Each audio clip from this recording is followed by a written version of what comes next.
Wow, Sean Brown. Where do I start? Sean Brown's an asshole. What do I do? What am I going to do here? I get a one-shot deal at this and I'm taking it. Sean Brown. Okay, Sean Brown is the most successful song of my career, and I'm grateful for that, and I'm grateful for people being touched by it. I think the song matters, and I've performed it a million times at shows, and people are always moved by it. I will never perform it again. I will never touch it as long as I live, because the backstory behind Sean Brown doesn't end in my favor, damn it.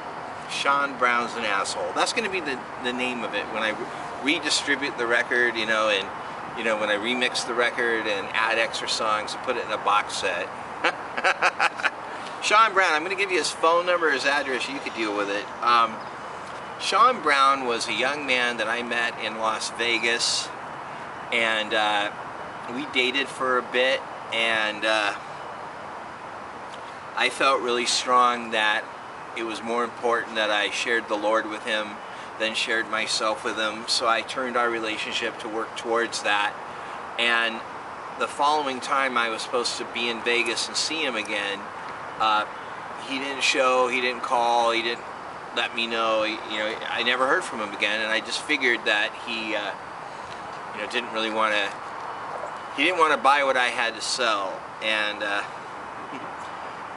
3 months later I got an email from him, but it was written from his mother, saying that he had died. And I was heartbroken. I cried and cried, and I tried to communicate with his mom through that email to find out what had happened to him, and I never heard back. And then after a while the email account was disconnected and I never heard back. And as time went on, I was more and more troubled about the whole thing, and I started doing some searching on my own to find out what had happened to him. And I found out that the coroner had no record of Sean Brown in Las Vegas dying, and he was originally from San Diego, and couldn't find anything there.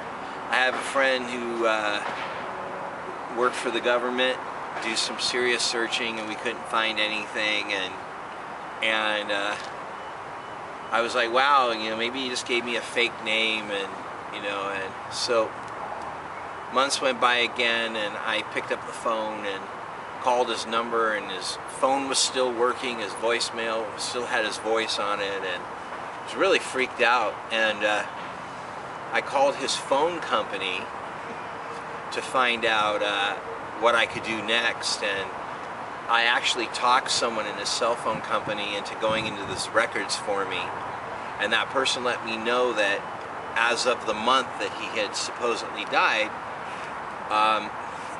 his bill hadn't been paid since. The phone just hadn't been turned off, and that, from the way it looked to him, was that something happened to Sean Brown, and he was no more paying his cell phone bill. So shortly thereafter his phone was disconnected, and I never really got any resolution with it, but I never had any peace around it. But I wrote the song for Does God Sleep, and I said this in every show I've ever done, that every song I do, no matter how painful it is, comes from a place of victory. I don't torture myself on stage nightly, but Sean Brown, the song, was the only one that didn't have a place of victory, because it was never resolved. And every single time I performed it live, I cried, and it was very painful to do. And the song talked about waiting too long to share the Lord with someone, and then having them suddenly die. Because according to his mom, his heart stopped in his sleep, and he was 23 years old.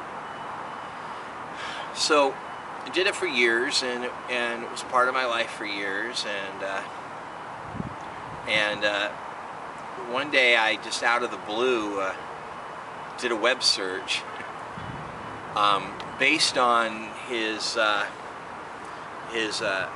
radio name. He had been a DJ, and I knew his radio name, and I did a web search on that. And all right, guys, we're losing all of this.